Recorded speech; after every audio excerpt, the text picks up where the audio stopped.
prezente pak veten time me ju. Kush jam unë? Një prezantim shumë i shkurtër. Unë jam 27 vjeç, kam bërë një pjesë të studimeve kam kryer në Turqi. Kam qenë me studime ushtarake, faktu kam qenë për studime për menaxhim biznesi apo për marketingun. Por fusha që unë bëj sot, në atë fusha që merrem është biznesi dhe marketingu. Sidomos kohët e fundit jam hedhur tek pjesa e marketingut online. Kështu që kjo më ka bërë që të kem një eksperiencë te kjo punë. Dhe këtë eksperiencë kam vendosur ta shpërndaj edhe me personat jashtë stafit ose jashtë bashkëpunëtorëve që un kam. Po keni chatin publik, jo ke chati privat, nëse del chati publik, mund të shkruajmë edhe ty her pas here. Hello Ulkina. Egi përshëndetje. Okej, shumë bukur. Hapëm edhe chatin publik, e bëm edhe diçka të mirë. Siç po thoya tek prezantimi për veten time, kam 7 vite që jam në fushën e biznesit, marketingut, sipërmarrjes.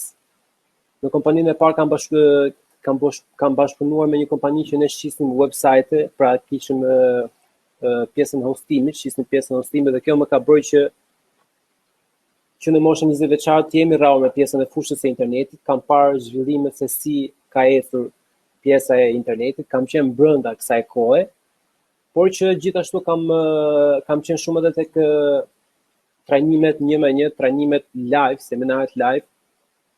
Arsye pse vendosa edhe pse kisha kohë që kisha vendosur të bëja trajnime webinaret online, ta marr pak edhe silencë telefonin, është sepse kam parë që në Shqipëri njerëzit kanë dëshirë, pra ka një kërkesë, ka një interes shumë të madh për të bërë trajnime rreth zhvillimit personal, leadershipit, komunikimit, shitjes, si mund të bëjmë para nga online ose si mund të bëjmë një punë part-time ndërkohë që kemi një punë aktuale, kështu që ju e keni marrë vendimin sot të jeni me një webinar ku të bëni një investim tek vetja juaj dhe ju përgëzoj për këtë vendim dhe jam shumë i kënaqur që tani jam duke folur me persone që kanë dëshirë të bëjnë diçka për veten e tyre dhe nuk janë thjesht në Instagram duke bërë scroll apo në një rrjet social tjetër apo në Netflix thjesht duke parë një film duke varur kohën, por keni ardhur këtu të mësoni diçka dhe të jeni sigurt që ju do mësoni diçka nga ky trajnim.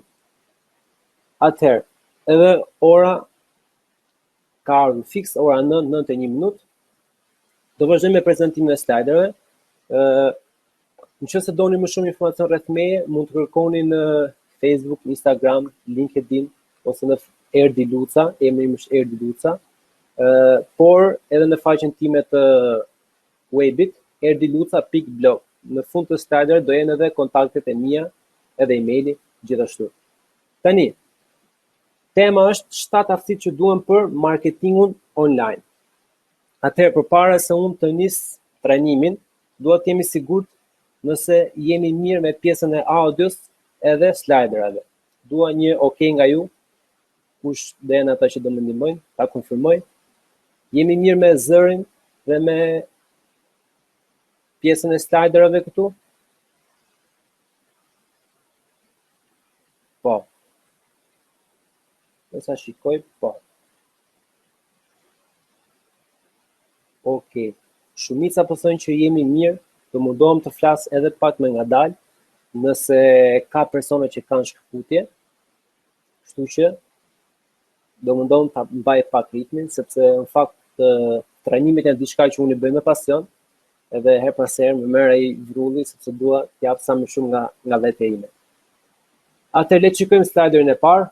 Ndërkohë një këshillë e imja, e cila do më ndihmonte edhe mua, është nëse ndonjë nga slajdet ju pëlqen, kam munduar të zgjedh një slajdet edhe nga tema, edhe nga pjesa e fotove, bëni një screenshot, nëse në fund të trajnimi ju ka pëlqyer, bëni një share në story apo Instagram apo kudo që ju rrjetet sociale përdorni dhe të më bëni një tag aty. Dhe unë të shikoj sepse me kë kam komunikuar. Pse zgjodha pikërisht këtë trajnim? 7 aftësitë që duhen për marketingun online. Nuk po i hyj shumë me detaje se përse marketingu online pati një rritje kaq të madhe, dhe pse gjatë gjithë këtyre viteve po ka një kërkesë shumë të madh, ka një interes shumë të madh, njerëzit po shkojnë drejt online-it, harxojnë më shumë kohë në telefonat e tyre, në laptopin e tyre, pra janë më shumë online se sa janë nëpër dyqane fizike, sepse në kohën e koronavirusit, kjo është me fakte, kemi parë që është rritur shumë e-commerce ose shitje online. Ndoshta në Shqipëri nuk kemi fix tek pjesa e e-commerce-it, sepse ka shumë pak faqe që shesin online ose ka shumë blerës që blen me anë të kartës së kreditit ose kartës së debitit, pra ti direkt e blen, bën pagesën dhe të vjen produkti në shtëpi, por ne jemi më shumë tek pagesa në dorëzim. Do ta shikojmë produktin, pastaj paguajmë lekët. Kështu që por edhe kjo po vazhdon po rregullohet, po bëhet akoma më mirë. Shumë njerëz kanë bërë pagesat e tyre, faturat e tyre kanë bërë online midis e-banking. Pra, ka pasur një zhvillim shumë të madh. Ky trajnim që ju do ndiqni deri në trajnim i thjesht edhe për ata që deri më sot nuk kanë shumë informacion për marketingun online, për botën e internetit, por edhe për ato persona që duan të dinë diçka akoma më shumë. I kanë humbur kësaj fushë, ndoshta kanë vite si puna ime në këtë fushë, kanë informacion, ndoshta një pjesë e këtyre gjërave që unë do t'rregoj ata do i dinë, por jam i sigurt që do marrin diçka akoma më shumë që ata nuk e dinë, sepse gjithmonë ne duhet të mësojmë akoma edhe më shumë. Atëherë, ky është trajnimi. Vazhdojmë me pjesën e slajderit të parë. Kam dëshirë që ta bëjmë në formë bashkë bisedimi trajnimin. Një nga aftësitë që neve na duhet, nëse do hym botës së online-it, nëse do shesim online një shërbim, një produkt, pra do kemi biznesin tonë aty, na duhet trafik. Pra trafik na duhet audiencë, na duhen njerëz, na duhen ndjekës. Apo jo? Sa nga ju janë dakord me këtë gjë që nëse ne hapim një YouTube, Facebook, Instagram apo një website, na duhet trafik? Mund të ngreni dorën aty, keni në një pjesën e të ngritjes dorës. Okej, në tele sigurisht. Okej. Engi, faleminderit. Atëherë gjithmonë na duhet trafik, apo jo? Armanda, na duhet trafik. Okej. Si do e gjenerojmë pjesën e trafikut? Dhe arsye pse e nisa të parën këtë temë është sepse shumë persona, duke vazhduar që nga unë, kemi pasur probleme, se kemi pasur vështirësi le të themi se si ta gjenerojmë këtë trafikun, se si mund të tërheqim njerëzit tek platforma jote. Unë këtu kam shprehur 4 mënyra se si ju mund të rriqni audiencë tek faqja juaj online. Atëherë, e para mënyrë është ne mund ta blejmë trafikun, pra ne mund ta blejmë audiencën. Si mund ta blejmë këtë audiencë? Ndoshta shumica për jush e keni dëgjuar rreth Facebook Ads, Instagram Ads ose Google Ads, Google AdWords. Unë kam shkruar aty Google AdWords. E munduar të bëj edhe me shkrimet vogla që ndoshta diçka që nuk kuptohet gjatë kohës si e them dhe mund ta them edhe shpejt, ju mund ta shikoni edhe më mirë aty. Atëherë, mënyra e parë është ta blejmë atë. Keni faqen tuaj të Facebookut dhe doni që produktin tuaj ta shikojnë 1000 deri në 10000 njerëz, persona. Atëherë çfarë bëni? I bëni një sponsor atylli produkti ose të gjithë faqes, $5, $10, $20 në bazë të sponsorizimit që ju bëni. Në atë mënyrë vjen edhe pra në atë sasi le të themi, vjen edhe audienca tek ju. Kjo është një algoritëm që Facebooku e ka, nuk ka diçka fikse, varet nga teksti që ke në foto apo në video apo në tekst që ti ke shpërndar. E njëjta gjë funksionon edhe për Instagram, duke qenë se edhe Instagrami është i lidhur me Facebookun, nëse keni një fan page të lidhur Facebook me Instagram, bëhet tek të dyja, sponsorizimi bëhet tek të dyja dhe vlen për të dyja. Kjo është mënyra se si mund ta bleni dhe është mënyra më e thjeshtë. Këtë mund ta provoni edhe me $1 nëse hapni një faqe tuaj dhe nëse doni thjesht ta provoni se si bëhet, ju zgjidhni interesat e personave që duan të shikojnë interesat e personave që duan të shikojnë faqen tuaj, i zgjidhni edhe lokacionin e të tjerë me radhë. Në fakt unë do bëj një trajnim tjetër që do jetë më i detajuar për Facebook Ads apo Instagram Ads e të tjerë. Plus këtu keni, po të shikoni, keni edhe Google AdWords. Unë kam marrë disa nga më kryesore. Nëse keni hyrë në Google dhe kërkoni për X gjë, ndonjëherë faqet e para që ju dalin aty anash kanë diçka e shile që shkruan Ads.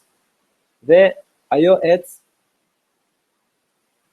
ajo Ads tregon që kjo është një faqe, ky është një website që i është dhënë reklam. Pra ti paguan Google-in që website-i yt të dali mbi të tjerat. Dhe kjo varet në mënyrën e pagesës ose se sa ti paguan për të dalur mbi ato. Pra mënyra e parë që ne mund të marrim trafik, mund të marrim audiencë, është mënyra e të paguarit këtë lloj audiencë. Vazhdojmë pak tek mënyra e dytë. Si mund të jetë mënyra e dytë që ne mund të gjenerojmë trafik? Mënyra e dytë është ne ta marrim borxh, le të themi. Aty kam shkruar ta marrësh huar. Po, ne mund të marrim audiencën e dikujt tjetër borxh për tek ne. Si mund ta bëjmë këtë gjë? Le të marrim pak shembull Instagram, duke qenë se është një nga platformat që ne kohët e fundit harxojmë shumë kohë, sidomos edhe në Shqipëri është një platformë që ne kalojmë shumë kohë aty. Një mënyrë është duke dhënë faqen tuaj, pra dikush, një person që ka audiencë aktualisht, po flas për një audiencë mbi 10.000 followers ose 100.000 followers, varet, një faqe e madhe aktualisht, poston, po, share for share mund të themi, ose shout out i thënë ndryshe, poston faqen tuaj. Këtë mund ta bëni edhe me para, shumica e bëjnë me para, sepse kjo është një mënyrë shumë e mirë të rriturit audiencës, por mund ta bëni edhe pa para, nëse keni një person që mund t'ju shpërndaj, ose nëse mund të gjeni mënyrën e dur komunikimit, ose mund ta kërkoni si nder, si favor tek ato persona që tashmë kanë një audiencë, dhe ata mund ta shpërndajnë për ju, sepse në fakt për një story nuk i gjen asgjë që t'ju shpërndaj. Mënyra për ta bërë fales te pra të merrni hua audiencën dikujt tjetër është duhet ta pyesni. Ndonjëherë mendojmë shpesh, sikur t'i them këtij, ma shpërndaj pak faqe, të marr disa followers akoma më shumë, të marr disa like akoma më shumë, por asnjëherë nuk i pyesim. Fundja po e pyete, maksimumi do marrësh një përgjigje jo, por mund të marrësh edhe pon. Kështu që duhet ta kërkojmë, duhet të pyesim dhe të shikojmë nëse do na ndihmojnë apo jo. Dhe më besoni, ka njerëz që ju ndihmojnë pa pasur një përfitim, por ka edhe raste që ju duhet paguni që ata t'ju shpërndajnë, ndoshta t'ju shpërndajnë her pas here. Dhe besoni, është një mënyrë e mirë në krahasim me sponsor, pra me ads, është një mënyrë goxha e mirë, sepse kjo bën që edhe të merrni direkt personat që faqja juaj ka nevojë dhe të arrini atë qëllimin tuaj. Mënyra e tretë është të riciklosh audiencën tënde. Çfarë dua të them me riciklimin e audiencës tënde? Ti deri më sot ke X followers, X ndjekës apo persona që bëjnë like faqen tënde. Por her pas here, kur ne kemi një faqe të madhe, sidomos kur faqja rritet me kalimin e kohës, atëherë ato persona vazhdojnë, ndoshta nuk i del faqja juaj gjithmonë.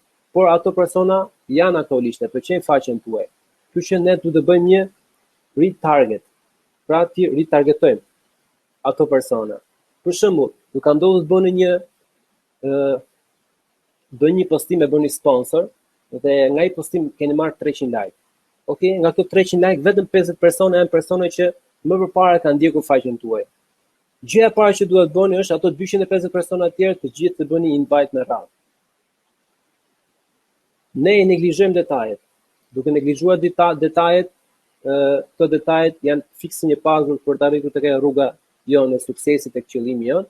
Kështu që gjëja e parë është nëse bën një postimi, bën sponsor, persona që nuk i ke follow ose nuk të kanë follow ose nuk të kanë like, duhet t'i ndiqni direkte. Ose ju mund të bëni her pas here sponsorizime tek faqja juaj, tek personat, tek audienca që aktualisht e keni, jo për të kapur audiencë të re, audiencë që aktualisht e keni. Sepse algoritmat e Facebookut dhe Instagramit ndryshojnë shpesh dhe ato persona mund të kenë like për vite, por që nuk e dinë që ju jeni aty. Një mënyrë tjetër riciklimi i kontakteve i audiencës është midis email. Persona, nëse keni përdorur një website, merrni subscription ose YouTube për të marrë subscription dhe i keni ato kontakte, njëjtë gjë mund ndodhi, ndoshta ato nuk e dinë që ju ekzistoni akoma, hidhni akoma diçka, jepni një shërbim, ju duhet të kujtoni, mund ta bëni me një email marketing. Ka platforma që janë siç është Mailchimp ose platforma nga më ndryshme që ju mund të vendosni gjithë emailet dhe atyre personave të nisni direkt një email për t'i rikujtuar që ju jeni këtu. Ashtu siç edhe juve ju kanë ardhur emaile her pas here, siç u erdhi edhe për ndryshimin e orarit, besoj, që sepse e kishim në orën 8, por e bëm në orën 9 për arsyeën e Ramazanit, sepse binte shumë afër. Dhe ishte një rikujtim për ju. Për shembull, dash një shembull shumë të thjeshtë. Tek pjesa e Facebookut, sponsor, tek pjesa e sponsorizimit, ka dhe diçka që quhet retargeting.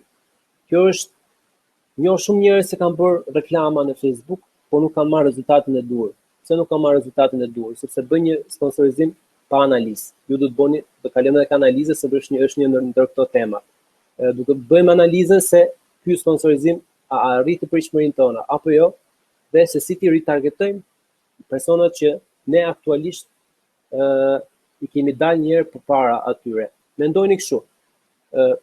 Jemi me një dyqan dhe ka i dyqan kalojmë shpesh. Shikojmë një palë kpucë, ndoshta ato kpucët nuk i pëlqejmë shumë, por nga që ti kalon shpesh, kalon pothuajse 3-4 herë në ditë, derisa pas një muaji thu, ok, po shkoj ti provoj këto kpucët edhe ti marr ti ble. Sepse i del direkte, pra i del her pas here. Dhe ju, nëse keni parë ndonjë reklama që ju dalin 10 herë brenda ditës, ose ju dalin çdo ditë ju dalin përpara. Ju jeni persona që jeni të ritargetuar dhe edhe pse ndoshta si PDF nuk janë 20 prezantimin, por këtë prezantim unë do edhe në kanalin tim të YouTube-it, bëni subscribe aty dhe shikoni aty prezantimin të plot. Siç po thoja, diçka ju ka dalur përpara her pas here, dhe nga që vetëm se ju ka dalur përpara, ju e bleni. Për PDF flasim pak më vonë, ju lutem. Okej, sepse i kuptova kërkesën. Vetëm sepse ju ka dalur përpara her pas here, ju vendosni që ta bleni. Pra retargetimi është një detaj shumë i rëndësishëm. Një mënyrë tjetër është ta fitoni audiencën. Si mund ta fitoni audiencën? Ju mund ta fitoni audiencën duke krijuar content. Nëse doni një kanal YouTube, nëse doni të jeni përgatime për veshje, për make-up, për makina, nuk e di se çfarë ide ju mund të keni, se çfarë doni të bëni, apo për trajnime, ju duhet të krijoni content. Pra ju duhet të keni përmbajtje. Duhet të jeni përmbajtje dhe personat ta pëlqejnë këtë përmbajtje dhe të bëhen audienca juaj. E njëjta gjë për një faqe Instagrami, për një faqe Facebooku, apo për një website, blog, ti mund të kesh blog, unë për shembull kam nisur blogun tim, erdiluca.blog është faqja ime, domeni im. Edhe nga aty kam vazhduar, ndoshta jo ditë për ditë, her pas here, edhe sepse kjo nuk është puna e vetme që unë bëj, merrem edhe me një punë tjetër, kjo është diçka sekondare që unë po e bëj aktualisht. Edhe blogu është një mënyrë që ju mund të merrni content. Okej? Atëherë, tek pjesa e gjenerimit trafikut, që është një nga temat ndër më të rëndësishme, kjo ishte që unë do të shpërndaja për pjesën e trafikut audiencës. Jemi okay deri këtu? Dua një okay nga ju.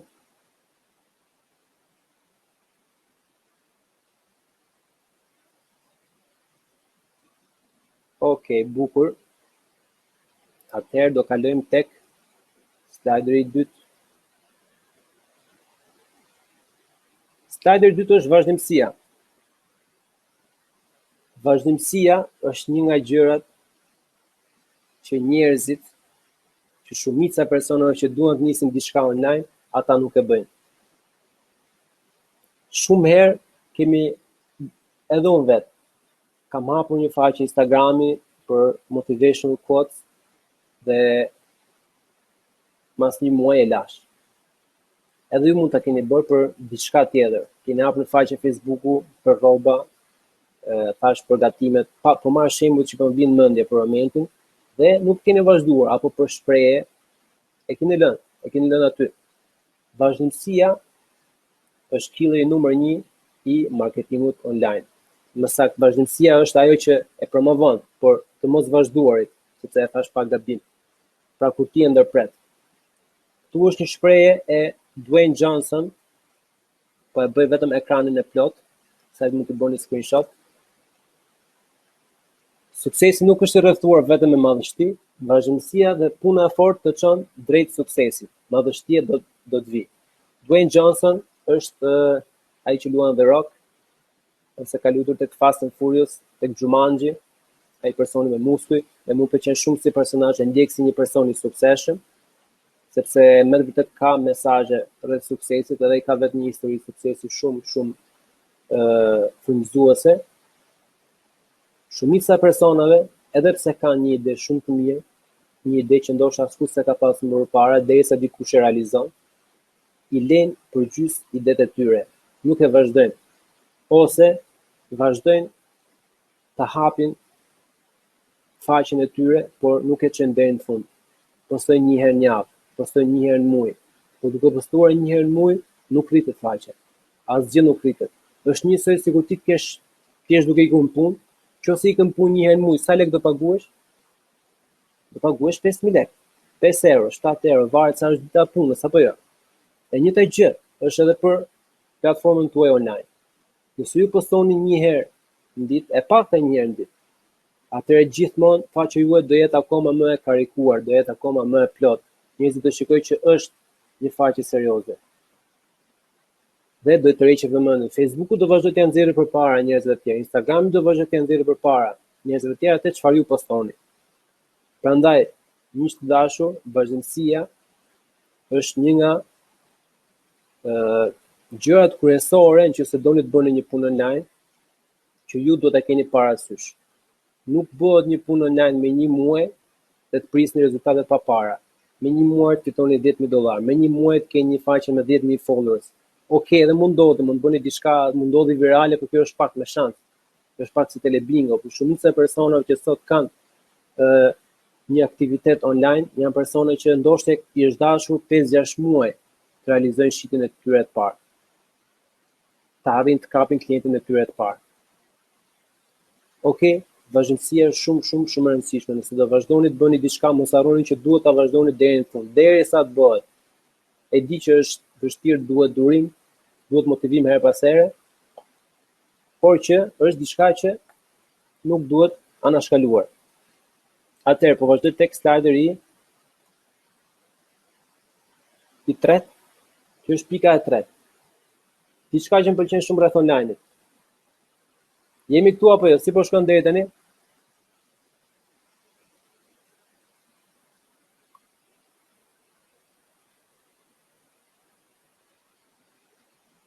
Okej. Bukur shumë, bëhet qefi. Atëherë, kopimi. Do thoni çfarë që nga kjo aftësi, kopjosh. Kjo është gjëja që ne dimë bëjmë më mirë. Ose të paktën për ato që kanë qenë kopjatës në shkollë, është gjëja që dimë bëjmë më mirë. Po është e vërtet. Kopjoni. Jo vetëm në pjesën e marketingut online, por edhe në rrugën drejt suksesit. Një nga gjërat që mund bëni më mirë është që ju të kopjoni. Por kopjoni ata që bëjnë detyra të mirë, ato që janë të suksesshëm. Ne duhet kopjojmë njerëzit që janë të suksesshëm. Pse i shikojmë njerëzit të suksesshëm? Që të bëjnë atë që ato kanë bërë për të arritur edhe ne, apo jo? Kështu që kopimi është një nga gjërat që thash, siç e kam shkruar më duket e çuditshme, ama është diçka shumë e thjeshtë. Nuk është nevojë ta shpikni llampën sërish. Nëse mua më duhet të bëj një webinar, edhe personat ta shikojnë këtë webinar, më duhet të bëj një website. Te ky website ka një template, dhe e kam parë shikoj dikush tjetër e bën, është një person i suksesshëm që bën webinare, shikoj se si ka bërë webinaret ai, si ka bërë trajnimet ai, e integroj me punën time, nuk po them copy paste nuk është gjë më e mirë që mund të jetë, por e integroj me mënyrën time, atëherë kjo është diçka që funksionon. Arsye pse marketingu online rritet shpejt, është sepse ka platforma të gatshme. Keni një shablon, e merrni dhe e bëni direkt. Kështu që web designer. Kështu që e merrni dhe e bëni direkt. Shikoni një person suksesshëm çfarë ka bërë me faqen e tij, me faqen e tij se si e ka arritur. Shikoni një person të suksesshëm se si ka arritur shitjet maksimum, pyesni në fundja. Pyeteni se çfarë ka bërë dhe mundoni të bëni gjërat që edhe ai person ka bërë. Kopimi në këtë rast nuk do merrni 4, nuk do merrni notën më të keqe, nuk do i nxjerrni jashtë nga klasa. Kopimi në këtë rast ndihmon, sidomos në marketingun online. Shikoni se si folën për dikush pyeti a jeni web design. Do flasim për prezantimin në fund të prezantimit. Doja po më radh. Atëherë tek pjesa e kopimit, sepse u shpërqendrova se lexova një mesazh të prezantimit.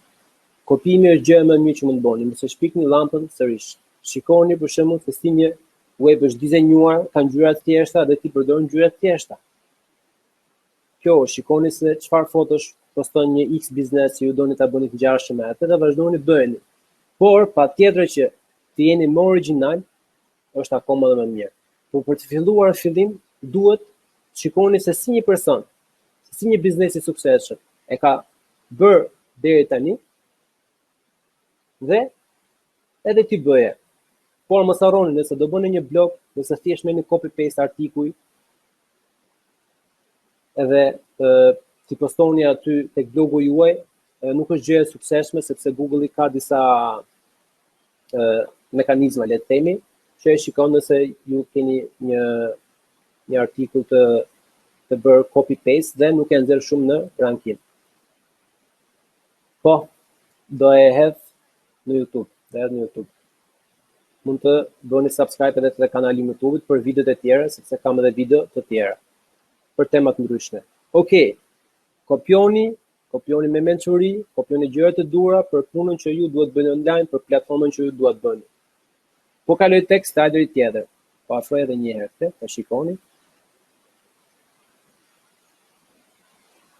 Do keni mundësinë ta shikoni rësisht sërish në falë webinarin, sepse do vinë një email pasi mbaroni, do jetë një email që do jetë replay webinar. Atëherë, kalojmë tek kjo për shembull është një rast sepse e kisha harruar fotografinë si Samsung kopjon Apple-in ose Apple-i Samsungun. Nokia faktikisht ndoshta s'ka kopjuar hiç, po ta shikoni aty mbrapa, edhe nuk ka ecë përpara sepse Nokia u fokusua tek ajo strategjia vet me Windows në telefon. Dhe imagjinoni që Nokia ka qenë celulari më I përdorur siç ndoshta sot është Apple apo Samsung, mos të jemi këtë debati. Por Apple me Samsung gjithmonë kanë parë pak nga njëri tjetri dhe pse janë komplet mënyra ndryshme funksionimi. Atëherë do vazhdojmë tek pika e 4. Pika e 4 është analizoni, kërkoni. Në pjesën e fushës së marketingut online, së botës online, ju do të jeni një kërkues shumë I mirë. Dhe jo thjesht kërkoni një herë, sepse bota e online-it ndryshon shumë shpesh. Ndryshon her pas here. Po ju nuk mund të jeni vetëm bëre diçka sepse ti ke bërë diçka mirë para një viti, nuk do të thotë sepse ajo funksionon akoma edhe sot. Siç ishte rasti I Nokias, Nokia ka qenë shumë I mirë tek pjesa e telefonave, software-i për shembull, që nuk u përshtat, atëherë bëri që të dalë jashtë rregullit, askush nuk është I pazëvendësueshëm. Kështu që do të bëj një analizë kërkim her pas here për punën tonë. Shikoni rreth produktit apo shërbimit që ju shisni, se si është integruar në treg, se si po ndryshojnë çmimet, se si po I shesin njerëzit produktin që ju keni. Për shembull, sot për shembull në këtë pjesa e-commerce është koha e dropshipping, nuk e di sa keni dëgjuar për dropshipping. Është koha e dropshipping. Shumë njerëz po shesin me anë të dropshipping, duke dizenjuar një store për një dyqan të tyre online ose duke përdorur eBay, duke përdorur Amazon. Dhe për këtë nuk duhen shumë investime të mëdha, ndoshta 50, 100, 200 dollar, duhen për të nisur. Ju thjesht merrni produktin dikujt tjetër, vazhdoni edhe e shisni. Ama do të studioni se ky produkt ku shitet më shumë, kush janë ata që janë derës, në çfarë sezoni shitet akoma më shumë. Ultina thot Instagrami të jep këtë mundësi analize. Patjetër, analizën mund ta shikojmë. Analiza më e mirë është edhe në Facebook, kemi insights. Tek insights shikoni se në cilin orar I keni më aktiv ndjekësit tuaj. Personat që ndjekin, në cilin orar janë të gjithë online, ora 9, ora 12, përgjithësi ka disa orare që janë të përgjithshme, por të shikoni sipas faqes tuaj, kur I keni personat e juaj, ndjekësit e tuaj online akoma më shumë. Në ato orare është mundoni të postoni më shpesh. Nëse keni në orën 9 mëngjesit, në 12 mëngjesit, në orën 9 darkës, atëherë në ato orare postoni, që të dalë akoma më shumë njerëz përpara, dhe të rritet akoma më shumë. Dhe Instagrami shikon që jeni në faqen e rritje ose Facebooki jeni në faqen e rritje, edhe e promovon atë akoma edhe më shumë. Atëherë, analizim kërkimi, edhe kjo është një nga gjërat shumë të rëndësishme, siç thash, është diçka që do ta bëjmë her pas here, nuk është diçka që thjesht do ta bëjmë një herë, mos mendoni se strategjia e duhur që ishte para një viti është akoma sot. Bota online ndryshon shumë shpejt. Sidomos në 2 muajt e fundit që kemi kaluar me COVID-19, atëherë kemi pasur shumë ndryshime dhe personat që nuk kanë qenë online u detyruan të ishin online. Personat që urrejnin të merrenin me blerjet, me shitjet online ose me blerjet online, ishin të detyruar të ishin këtu. Sepse nga aty mund të gjeni zgjidhjen për problemin e tyre. Okej. Dakord edhe këtu. Kalojmë tek slideri tjetër. Se shikojmë që trajnimi do na zgjasë shumë, por do rrim brenda 45 minutit. Aq kemi llogaritur. Diçka tjetër shumë e rëndësishme është design. Aftësia tjetër që juve ju duhet, mund ta mësoni, nuk është thënë të jeni një dizajner shumë i mirë. Besoni, unë tek pjesa e pikturës jam një person që s'kam dorë fare. As tek pjesa e dizajnit, ndonjë përshtatshmëri shumë të madhe nuk kam, që të them pikërisht Ulkina, këtu kemi ardhur për të mësuar. Kjo ka rëndësi, nëse një person ka dëshirën për të mësuar, gjitha gjërat e tjera bëhen gjatë rrugës. Atëherë, dizajni. Pse është kaq e rëndësishëm dizajni? Këtu po flas, edhe për web design, edhe për graphic design. Kontakti vetëm që ne kemi me personat, me klientët, me audiencën tonë, është online. Nuk i takojmë dot përballë. Nëse është shumë i bukur, është shumë mjaft kur flet përballë, nuk do i hyj shumë punë, nëse është shumë mjaft për të folur përballë, për ta bindur përballë personin që ke. Sepse tani ti nuk ke kontakt me atë person. Tani je online, jam në të njëjtën mënyrë. Unë jam munduar që ky slider të jetë i lezetshëm, i bukur, që kur të shikoni të keni vëmendje, të ndiqni akoma webinarin dhe jo të dilni nga webinari, rasti konkret, për shembull. Prandaj e nxorra në këtë mënyrë, vetëm sliderin. Atëherë, si mund ta zhvillojmë pjesën e dizajnit? Patjetër secila nga këto aftësi që unë kam shkruar, që kam nxjerrur këtu, janë një trajnim vetëm, besoni. Çdo gjë meriton të flas nga 1 orë për secilën pikë, por kjo ishte thjesht një përmbledhje se çfarë na duhet për të qenë mirë online. Patjetër mund të ketë pika të tjera, unë kam nxjerrë pikat më kryesore nga eksperjenca ime. Duke qenë se kontakti i parë që ne kemi me audiencën tonë është online, duhet një foto e pastër. Jo një foto bëj screenshot në Google apo bëj screenshot nga një faqe tjetër dhe postoj aty dhe del me 4 ore dhe nuk është fare e mirë. Nuk jeni shumë profesional. Ose i bëni screenshot, ngelen ato kuadratet anash, duket zezë me të bardhë, le të themi. Videot po tërheqin shumë vëmendje në kohët e sotshme. Video 3 sekondat e para janë shumë të rëndësishme në video. Nëse shikoni në Facebook kur bëni promote ose kur shikoni ato insights të Facebookut tuaj, nëse keni një fan page, do shikoni që thot 3 seconds view. Sa persona kanë parë nga 3 sekonda, përveç se sa kanë parë videon tuaj të thjesht video, views, shikojnë edhe sa persona kanë parë 3 sekonda, sepse 3 sekondat e para janë shumë të rëndësishme. Për të bërë një designer shumë i mirë, nuk është e thënë me patjetër të mbaroni një shkollë 5 vite për graphic design, patjetër që nëse mbaroni do keni akoma më shumë, do jeni më taf, do dini të dizajnoni më mirë, do dini përshtatjet e ngjyrave e tjerë, por mund shkarkoni aplikacione online. Giulio, një nga programet e fundit me që më pyete, që unë jam duke përdorur për pjesën e videove, është Filmora. Filmora 9 nuk e ka? Rigels, ti ma ke sugjeruar, kështu që mund ta shkruash tek chati. Rigels është një nga personat që më suporton me pjesën e dizajnit, duke thënë që nuk jam shumë i mirë e aftë ke kjo gjë, por që kam vazhduar të mësoj si ti pres videot, si ti bëj akoma më mirë në telefon për të bërë Rigelsi, ke public chat, mund shikoni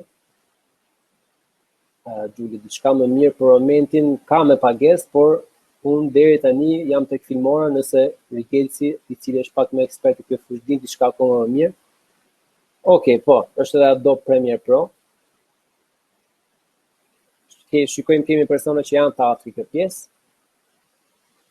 Për shembull, edhe Adobe Premiere Pro është një program që ju mund ta përdorni shumë mirë.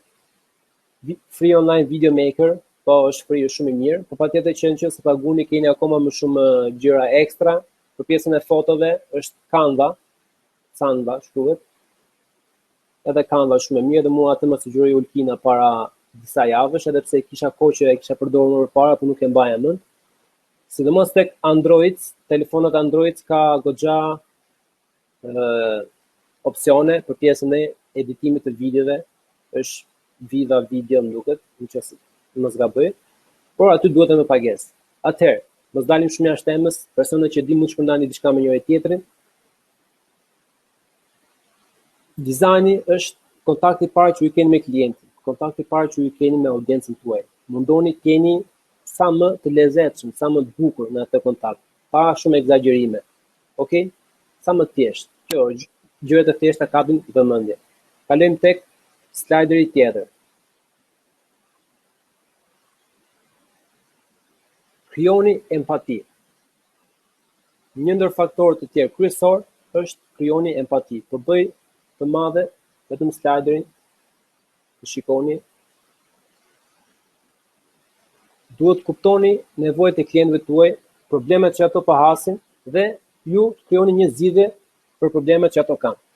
Dhe për të kuptuar këtë gjë dhe për të dhënë atyre zgjidhjen, duhet që ju ta vendosni veten në vendin e klientit. E vetme mënyrë që ju kuptoni audiencën, të jepni një zgjidhje, nëse është mirë të bëni edhe surveys, mund të bëni anketime, le të themi, Instagram në për story e ka atë pjesën ose ask me a question, po jo për të bërë thjesht muhabet gallat, por për të bërë diçka produktive, në të faqes tuaj çfarë do doni që ne të bënim më shumë, çfarë do doni që ju që ne të sillnim një shërbim apo një produkt tjetër, çfarë ne sugjeroni të jetë tema radhës etj etj. Siç ashtu e kam bërë edhe unë, për shembull, kam bërë një pyetësor këtu, ku i bëj start, kam pyetur për shembull, cilat janë në webinarin që do bëj tjetri, çfarë teme mendoni të flasim. Nuk e di nëse ju shfaqur, por kam bërë 4 pika: leadershipi, profesionët online, motivimi, ndryshimi pas COVID-19, dhe ju do votoni dhe unë do shikoj se çfarë ju keni më shumë dëshirë që flasim. Unë nuk mund të flas sipas dëshirës tim. Patjetër që mund të flas sipas dëshirës tim. Por nuk do kemi shumë persona që do më ndjekin sepse do flas thjesht sipas dëshirës tim. Do flasim sipas dëshirës së përbashkët. Kështu që kuptoni personat që ju po i flisni, audiencën që ju keni, duhet të kuptoni, do ta vendosni veten tuaj në vendin e tyre. Duke vendosur veten tuaj në vendin e tyre, mund të shikoni se çfarë i duhet, çfarë jeni duke bërë gabim, çfarë mund bëni akoma më mirë, çfarë mund të rregulloni. Okej, krijoni empati. Dhe vim tek e fundit. Jemi tek slideri i fundit. Duhet të jemi kreativ. Patjetër në këtë botë me shumë ngjyra, me shumë rrjete sociale, me shumë platforma online, po shkruaj pak edhe poll se si po ecin. Okej, bukur. Deri tani dominon profesionët online. Qëndrim, nuk mund të futem në detaje më shumë për momentin, sepse thash ky është një trajnim i përgjithshëm mesatar, le të themi. Për detaje do kemi disa trajnime të tjera në vazhdim, sepse jam duke i bërë gati dhe do i keni. Siguroni që edhe mos fundisni webinaret, mund të sugjeroni edhe miqve tuaj gjithashtu për webinaret, patjetër nëse ju pëlqen. Vazhdojmë me kreativitetin. Pse na duhet kjo aftësi, kreativiteti? Gjërat e reja, risitë e reja gjithmonë tërheqin vëmendje. Ndonjëherë mund të jenë jo shumë gjëra wow, por thjesht diçka e re, njeriu i tërheq vëmendjen. Her pas here duhet bëjmë strategji të reja. Duhet të bëjmë update her pas here produkteve tona. Mund ndryshoni një logo, mund ndryshoni dizajnin e faqes tuaj, mund ndryshoni mënyrën se si bëni postimet. Po qëndrim në trajnime tjera. Okej, kuptova. Kreativ, edhe unë tek pjesa e kreativitetit nuk mund të them se jam personi më kreativ në botë. Shumë njerëz besojnë që kreativiteti është një aftësi e lindur. Është deri diku, është një aftësi e lindur, por mund ta zhvillosh. Okej, nuk po them ti do bësh më i miri në botë, ose do bësh nëse je në fashion, do bësh stilistë më mirë, sepse duhet kreativitet në veshjen, apo për web design mund të kesh diçka që e ke dhënë ti, të jepet shumë, apo për logo, apo nuk e di, për mund të jesh në arkitekturë, të bësh gjëra shumë interesante, por mund të mësohen. Po flasim për gjëra bazë, nuk po flasim për gjëra super profesionale, po flasim për gjëra bazë. Duhet ta vendosësh mendjen tënde në punë. Her pas here, mendosh çfarë mund bëjmë më mirë. Bësh analizim kërkimi. Duke bërë analizën kërkimi, shikon se si po ecin gjërat, në bazë atyre ti të përshtatesh, bësh diçka akoma më mirë. Siç thash, ti je kreativ, nuk duhet me patjetër të kesh super eksperiencë.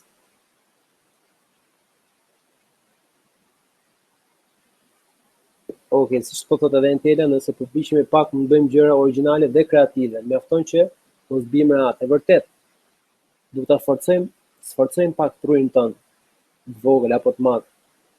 Duhet ta sforcojmë pak të bëjmë gjëra akoma edhe më kreative. Kjo është diçka tjetër që do japë ngjyra platformës tuaj, biznesit tuaj online. Kjo do të bëjë që ju të jeni gjithmonë ndryshe me punën tuaj. Kërkoni gjithmonë akoma diçka më tepër, strategjitë e reja sidomos. Shikoni, po flas për strategji të reja, nuk po flas për postime të reja. Strategji të reja bëjnë që ju shikoni edhe për zhvillime, sisteme ndryshme që do vinë. Trurin me rrudha, jo pa rrudha. Po ta kemi trurin pa rrudha është shumë keq. Atëherë, aftësia 7 është, siç thash, është pjesa e kreativitetit, edhe kjo është diçka që mund të flasim shumë pafund. Këtu duhet të jemi update her pas here. Kreativ tek pjesa e kopimit, nuk mendoj se duhet të jemi shumë ke pjesa e kopimit, ndërkohë që jemi kreativ. Po them mendimin tim, duhet t'i ndajmë, sepse nëse vetëm kopjojmë kemi gjërat e gatshme dhe truri funksionon në atë mënyrë që ti ke gjërat gati. Kopimin duhet ta bëjmë deri në një pjesë, deri në një pikë, por edhe kreativiteti në online, botën online, për shembull po shikoni YouTube se si funksionon, kontentet që janë pa kopi, pa ti merr diçka dhe e krijon vetë, që është autentike, pra gjë të thotë që ti ke krijuar diçka, gjithmonë renditet akoma më shumë. Merr më shumë shikime. Ka diçka që është reale, është kreative, është diçka e re, sesa diçka që deri tashmë është bërë. Prandaj te kreativiteti na duhet një kohë mjaftueshëm për ta zhvilluar si aftësi. Fix ai me ty jam edhe unë. Jo vetëm në një gjë, por duke parë ide ndryshme, ti krijon idenë tënde, super. Ky ishte edhe ajo që doja të them. Faleminderit për bashkëpunimin. Ke qenë aktiv gjatë gjithë kohës. Edhe ju personat e tjerë keni qenë, në si veçëm edhe juve. Ky ishte edhe aftësia e 7. E vërtet Floreta duhet të rrim originalitetin, jo thjesht copy paste, sepse patjetër duke i shpjeguar, ndonjëherë mund të kuptohen gabime, edhe pse dash atë rastin e blogut që mos bëni thjesht kopim nga një post tjetër dhe vendoseni këtu. Sepse nuk është diçka shumë efektive. Dhe slajderi i fundit është mbarimi i këtij webinari. Më vjen keq që po mbaroj. Unë ja kalova shumë mirë, nuk e di për ju, por jam shumë sigurt që edhe ju gjithë personat që keni ndenjur aktiv gjatë gjithë këtij webinari dhe kam parë që kanë ndenjur gati 90-100 persona kanë ndenjur online. Dhe më bëhet qefi shikoj që ju ka pëlqyer ky webinar. Këtu janë mënyrat se si mund të kontaktoni me mua. Mund të më shkruani tek emaili webinaralbania@gmail.com.